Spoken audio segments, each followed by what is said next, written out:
دین vibes, دین کی آواز۔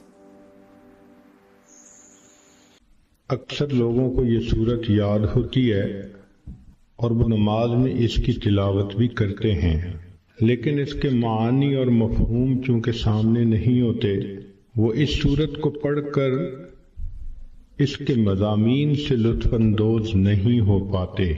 آج کی اس مجلس میں اسی صورت سے متعلق کچھ باتیں عرض کرنی ہیں۔ آپ نے دنیا کی بہت ساری لو سٹوریز سنی ہوں گی، مگر اکثر نفسانی، شیطانی، شہوانی ہوتی ہیں، لہذا ان کا انجام برا ہوتا ہے۔ قرآن مجید کی یہ صورت بھی ایک لو سٹوری ہے اللہ رب العزت اور ان کے حبیب صلی اللہ علیہ وسلم کے درمیان، اور اس صورت کو ذرا غور سے سمجھنے کی کوشش کریں گی تو آپ کو عجیب باتیں سامنے آئیں گی۔ یہ صورت نزول کے اعتبار سے 10ویں نمبر پر نازل ہوئی۔ اس کے نازل ہونے کا بیک گراؤنڈ یہ ہے کہ نبی علیہ السلام اللہ رب العزت کی محبت میں تنہائی میں وقت گزارنے کو پسند فرماتے تھے۔ چنانچہ بخاری شریف کی روایت ہے، حبب الیہ الخلا، نبی علیہ السلام کو تنہائی سے محبت ہو گئی تھی۔ دستور ہے کہ محبت انسان کو تنہائی پسند بنا دیتی ہے۔ جس کو محبت کا روگ لگ جائے وہ چاہتا ہے کہ میں الگ رہوں، محبوب کی سوچوں میں رہوں، مجھے کوئی ڈسٹرب نہ کرے۔ چنانچہ نبی علیہ السلام ایک ہفتے کا کھانا لے کر غار حرا میں تشریف لے جاتے اور اللہ رب العزت کی عبادت میں مصروف رہتے۔ یہ عبادت کا سلسلہ چل رہا تھا کہ ایک دن اللہ رب العزت کی طرف سے جبریل علیہ السلام آئے اور ایک پیغام لائے، اقرأ بسم ربک الذی خلق۔ یہ باقاعدہ اظہار محبت کا پہلا موقع تھا کہ پروردگار عالم نے اپنے حبیب صلی اللہ علیہ وسلم سے ہم کلامی فرمائی۔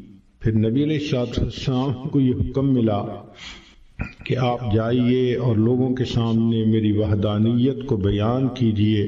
نبی علیہ السلام مکہ مکرمہ تشریف لائے اور وہاں آ کر آپ صلی اللہ علیہ وسلم نے اللہ تعالیٰ کی وحدانیت کا تذکرہ فرمایا۔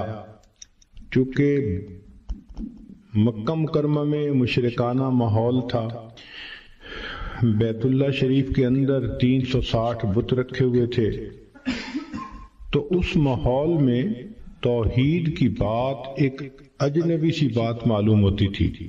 جب یہ بات شروع ہو گئی تو نیک روحیں جو تھیں انہوں نے اس بات کو قبول کیا اور چند لوگوں نے کلمہ پڑھ لیا، مگر مکہ مکرمہ کی جو اکثریت تھی وہ دشمنی پر تل گئی۔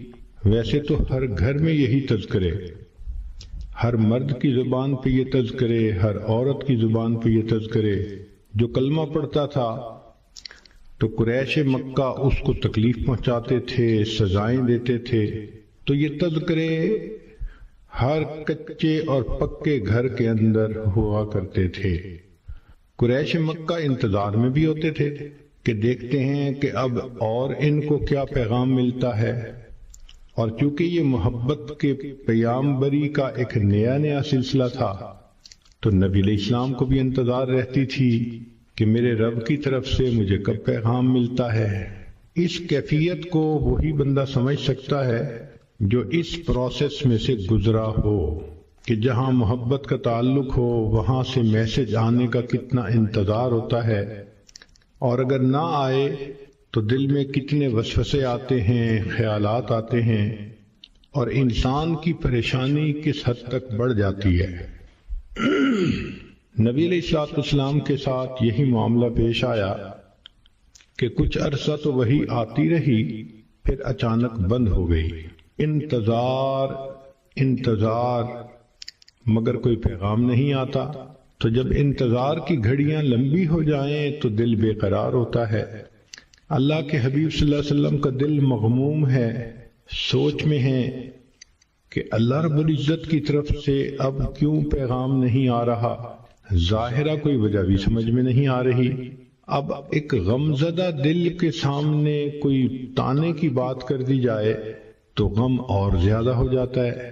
چنانچہ اللہ کے حبیب صلی اللہ علیہ وسلم کے ساتھ یہی ہوا کہ جب کئی دن گزر گئے وحی کے بغیر تو قریش مکہ نے یہ کہنا شروع کر دیا، قد ودعک ربک، ہمیں لگتا ہے کہ تجھے تیرے رب نے چھوڑ دیا، معاذ اللہ۔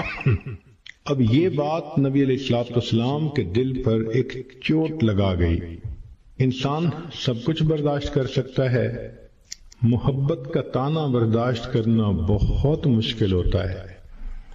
چنانچہ ایک مرتبہ اللہ کے حبیب صلی اللہ علیہ وسلم دار ارقم میں تھے، کسی وجہ سے دروازہ کھلا تو آپ کی چچی ام جمیل سامنے سے گزری۔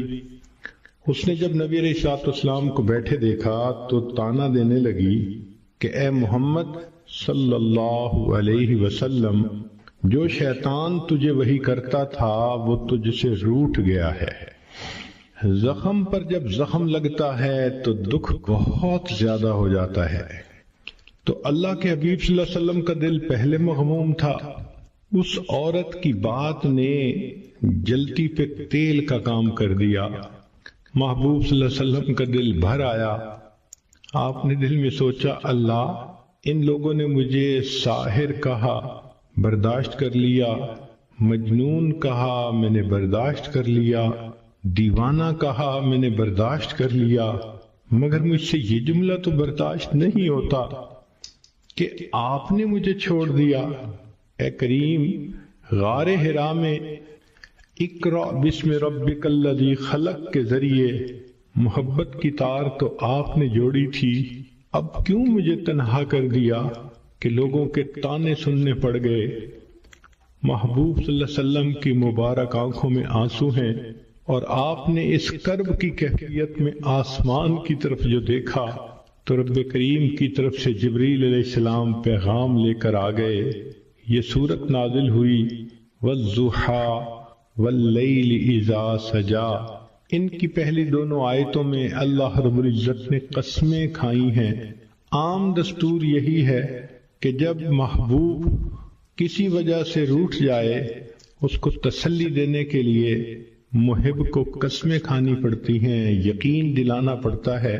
ذرا غور کیجئے محب اور محبوب کی کیا باتیں ہیں کہ رب کریم ارشاد فرماتے ہیں، والضحیٰ، دن کی روشنی کی قسم، واللیل اذا سجا، رات جب چھا جاتی ہے اس کی تاریکی کی قسم۔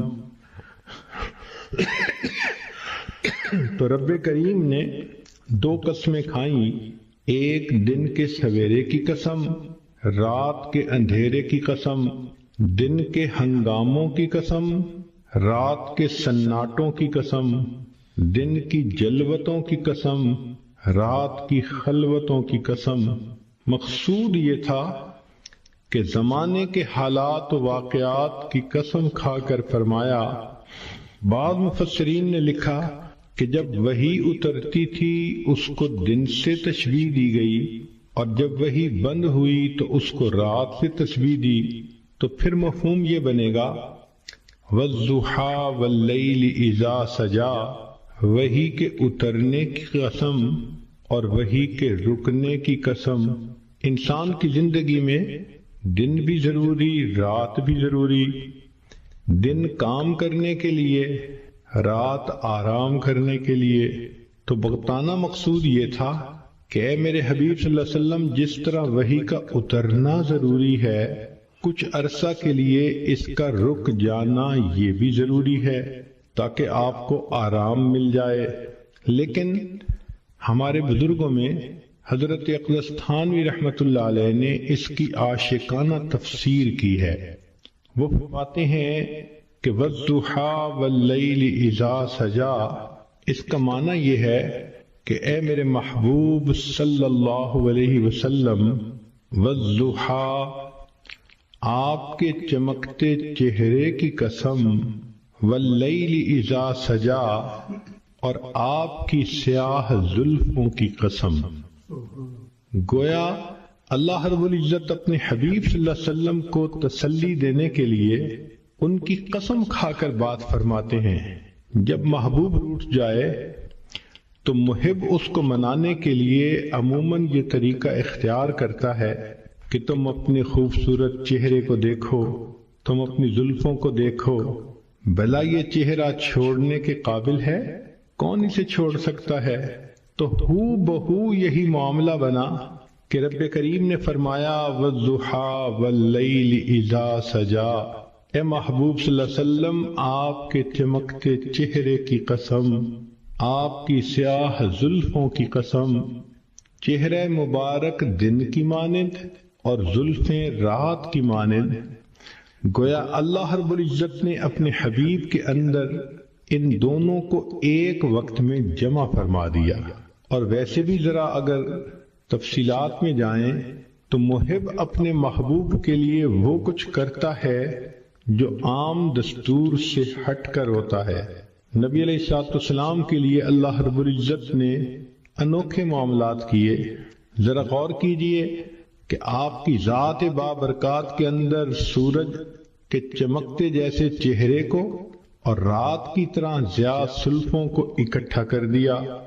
پھر نبی علیہ الصلوۃ والسلام کے لیے اللہ نے قبلتین کو بھی جمع فرما دیا۔ شب معراج میں اللہ رب العزت نے انبیاء اور فرشتوں کو اکٹھا فرما دیا، حتیٰ کہ بیت المقدس میں اللہ رب العزت نے عالم دنیا اور عالم برزخ کے لوگوں کو اکٹھا کر دیا۔ تو محبوب صلی اللہ علیہ وسلم کے لیے اللہ نے ایسے کام کیے جو عام لوگ انہونے سمجھتے ہیں، اور محبت میں تو یہ ہوتا ہی ہے۔ چنانچہ قرآن مجید میں اللہ رب العزت اپنے حبیب صلی اللہ علیہ وسلم کے چہرہ انور کا تذکرہ فرماتے ہیں، زلفوں کا تذکرہ فرماتے ہیں۔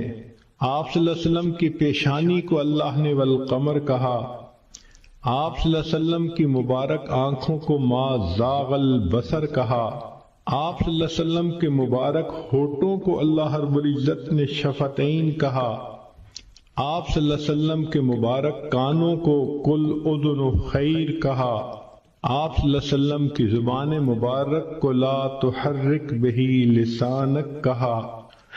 یوں معلوم ہوتا ہے کہ اللہ رب العزت نے اپنے حبیب صلی اللہ علیہ وسلم کے قرآن میں جا بجا تذکرے فرما دیے۔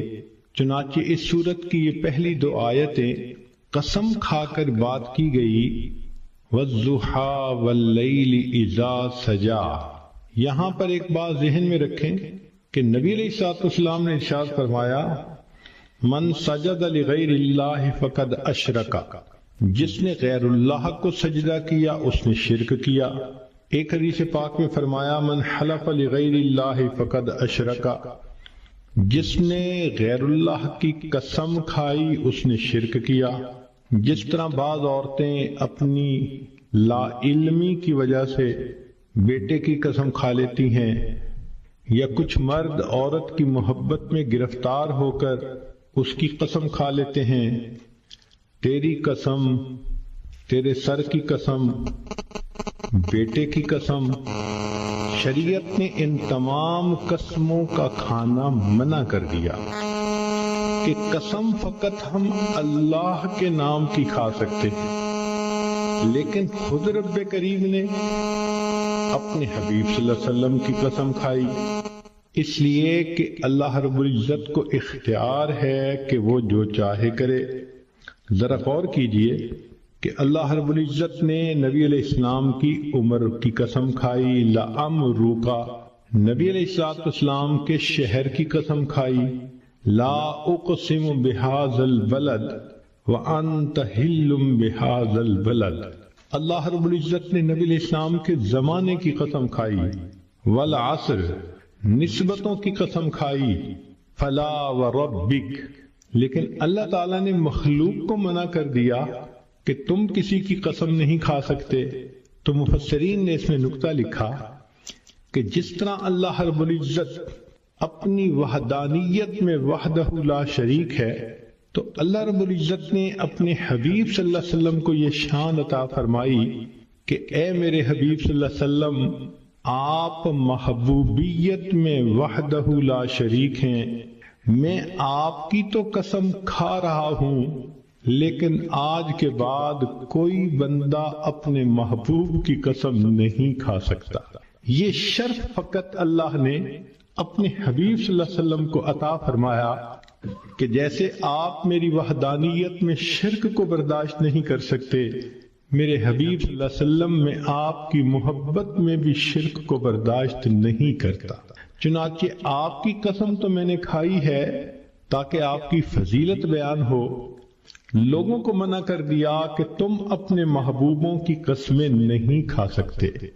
چنانچہ فرمایا وَالضُّحَىٰ وَاللَّيْلِ إِذَا سَجَىٰ، آپ کے چمکتے چہرے کی قسم، آپ کی سیاہ زلفوں کی قسم، سوچو تو صحیح بھلا ایسا چہرہ چھوڑنے کے قابل ہو سکتا ہے؟ لہذا فرمایا ما ودعک ربک وما قلا، آپ تیرے رب نے تجھے چھوڑا بھی نہیں اور تیرے رب نے تجھ سے منہ موڑا بھی نہیں۔ عام طور پہ دنیا میں محب محبوب کے درمیان جدائی کے دو اسباب ہوتے ہیں۔ پہلا سبب یہ ہوتا ہے کہ حالات ہی ایک دوسرے کو جدا کر دے، اور دوسرا سبب یہ ہوتا ہے کہ کسی بات پہ دونوں میں ناراضگی ہو جائے اور دونوں الگ ہو جائیں۔ تو ایک کو کہتے ہیں چھوڑ دینا حالات کی وجہ سے، اور دوسرے کو کہتے ہیں منہ موڑ لینا ناراضگی کی وجہ سے۔ تو اللہ رب العزت نے اس آیت میں دو لفظ استعمال کیے، اے میرے چمکتے چہرے والے محبوب، اے سیاہ زلفوں والے محبوب صلی اللہ علیہ وسلم، جس کا چہرہ اتنا خوبصورت، جس کی زلف ہی اتنی خوبصورت، بھلا ایسے محبوب کو کوئی چھوڑ سکتا ہے؟ ما ودعک ربک وما قلا، تیرے رب نے تجھے چھوڑا بھی نہیں اور تیرے رب نے تجھ سے منہ موڑا بھی نہیں۔ اب یہاں تک نبی علیہ الصلوۃ والسلام کی تسلی کا پیغام کافی تھا۔ صرف اگر یہ 3 آیتیں اتار دی جاتی تو بات مکمل ہو جاتی کہ نبی علیہ السلام کو میسج مل گیا کہ ہم نے آپ کو چھوڑا بھی نہیں، آپ سے منہ موڑا بھی نہیں۔ مگر محب فقط تسلی نہیں بلکہ پھر تشفی بھی کرواتا ہے تاکہ ان محبوب کے دل کو سکون ہو جائے۔